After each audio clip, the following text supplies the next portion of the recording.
The reading of the word for us today comes from the Gospel of Mark, chapter 10, verses 35 through 44.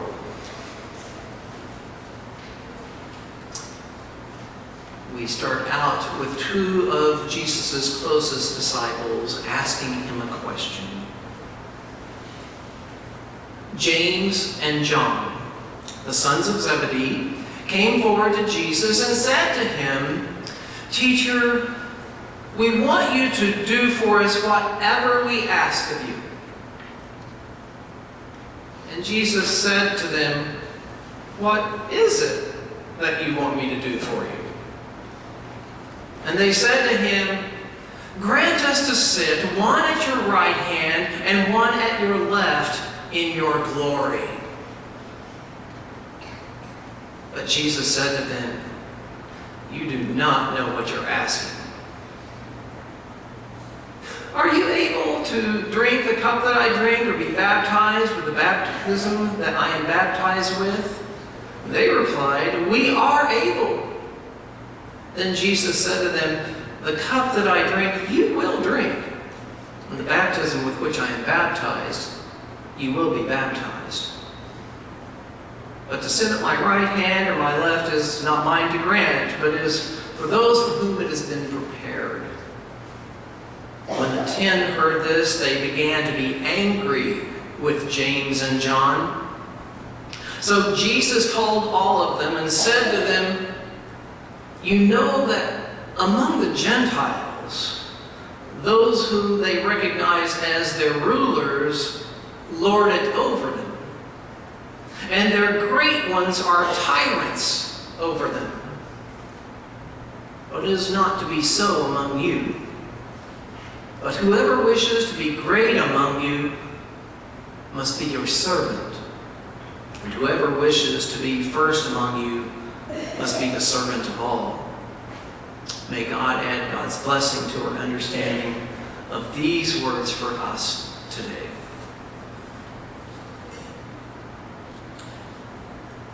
The desire to be great, to be praised, to be glorified, to be at the top of the ladder, to perhaps, though we might not want to say so, to have power over others, to be able to control or influence others so that they do what we want them to do rather than what they might want to do on their own. Perhaps even the desire to be wealthy, to live a comfortable life. Who among us hasn't imagined it? Who among us hasn't had such desires? Have we not all imagined it and at times even actively sought it? Even if not in the sense of ruling the whole world, though perhaps we've all had that one too, but at least in our own families, or workplaces, or churches, or communities. To be revered, to be respected, to be set on a high pedestal in some way.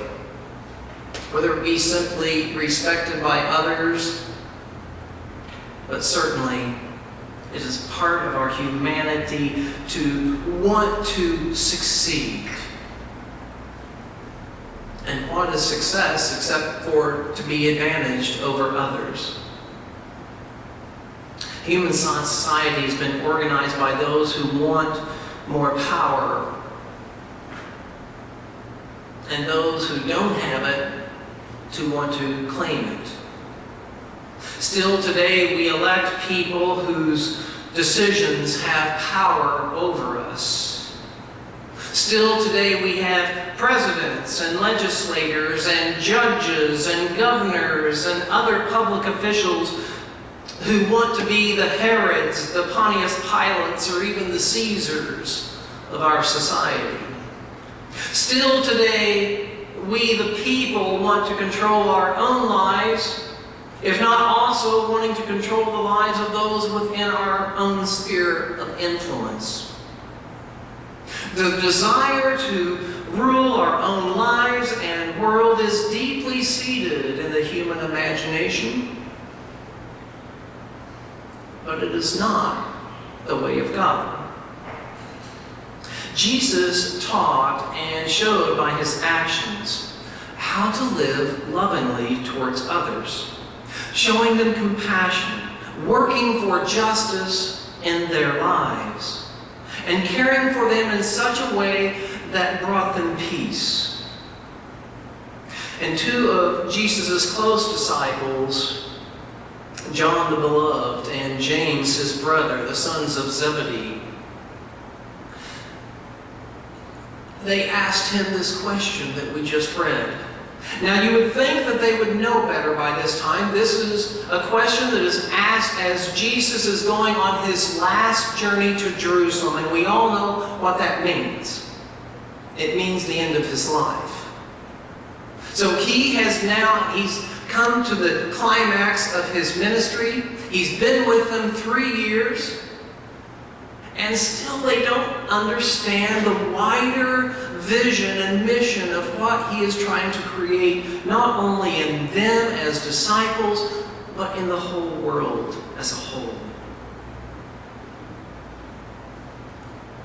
These two closest disciples to him are still influenced as they are by the categories of society, that of domination exhibited by the kings of this world, rather than of those whom are under them.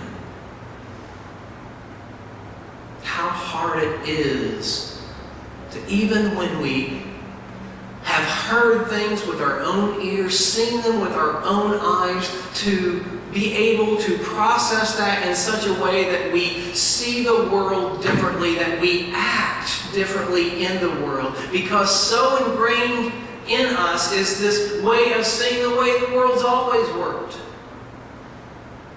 Jesus has made it clear again and again what it is that needs to happen in them and in the world. And while they agree intellectually, they can't accept it with their hearts and their imaginations. Jesus, you see, wanted to overturn the whole value system, not simply rearrange who was in power. We know the story of Esther and Mordecai and the Jews who, in the Persian Empire, they were declared that they were to be the ones who were going to be exterminated because of one of their enemies who was in power decided this will be an opportunity for us to get rid of all the Israelites. And so what happened is they ended up, by circumstances that might have appeared to be divine, in which the roles were reversed. Instead of them being the ones who were going to get exterminated, they became the ones who were in power, and they exterminated their enemies. Sometimes people read the book of Esther and say, all right, the underdog won, and they vanquished their foes. But Jesus came along to say, if that's what you're saying, if you're saying that it's any better system now that the good guys are in power rather than the bad guys being in power, when the good guys end up doing the very same bad things the bad people were going to do, you've missed the whole point. It's not who's in power that makes the difference. In fact, I think Jesus would tell us power itself is the evil. As long as we are striving for power or advantage over any other group of people or any other person, we are not in right relationship with them. It's not to be a relationship of dominance of one over the other. It's a relationship of loving care towards one another, where neither is considered to be of more worth or more value than the other. This is what Jesus taught all these 3 years. And the disciples simply nodded their head, but when it came time, they wanted to do the very things that were being done against them. Because it's hard to imagine a world in which that's not the case.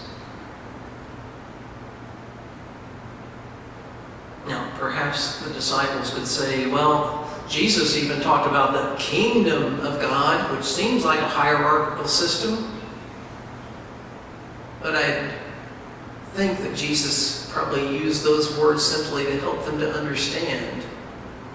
Because if he used words like communitarian or egalitarian, or we're all equals, they may not have understood that. Where we're all brothers and sisters. Now, he did say that. But we are all children of God, brothers and sisters of one another. I don't know about in your family, but in my family, brothers and sisters are to be equals to one another. Parents are to love them equally, regardless of their different talents, regardless of their different abilities. Good parents love their children all the same and don't value one over the other. And good siblings do the same. They don't try to lord it over their brother or sister if they happen to have some sort of influence. And this is what Jesus tells his disciples, to not be like those Gentiles and their rulers, or their rulers lord it over them, who let them know that, they're above them. Jesus said, don't be like them.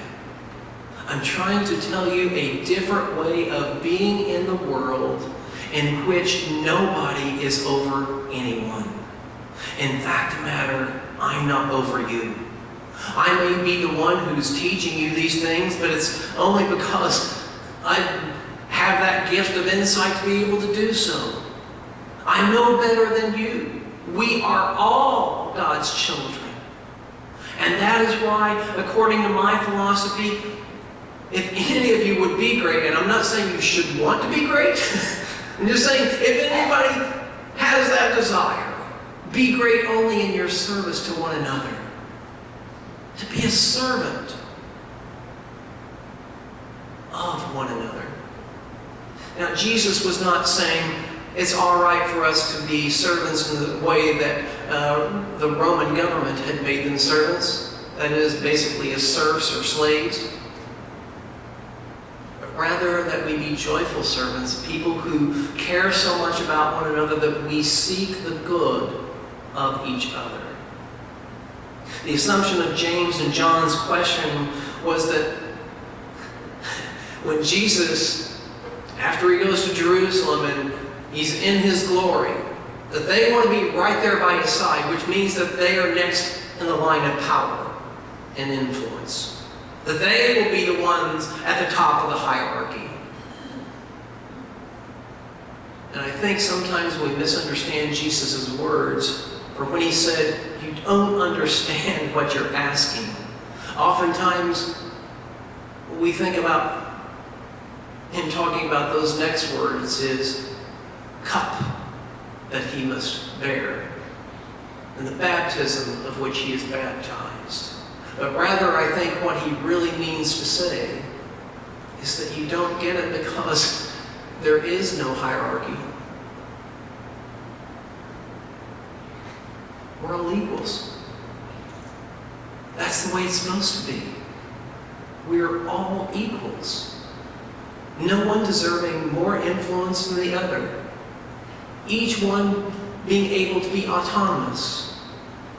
Now, I think Jesus would go on to add and say, but we all need to do this and be autonomous within the confines of what God's values are. To be compassionate and loving. To be peaceful and nonviolent. To be just and fair in all of our relationships with one another. When the other disciples became angry with James and John, it makes me wonder whether they were angry because they wanted to be at the top rather than James and John. So Jesus brought them all together, James, John, and the other disciples all together, and he said, look, you know what the Gentiles do. You know how their rulers lord it over, and you hate that. Why would you want to do that to somebody else or to each other? I'm telling you, forget that system of being in relation to each other. I'm having you to create a whole new world, a whole new values with a different system of relating to one another. Never in which one is domineering over the other. No, not in which one is more powerful than the other, is given more authority. That we're all truly equals, a true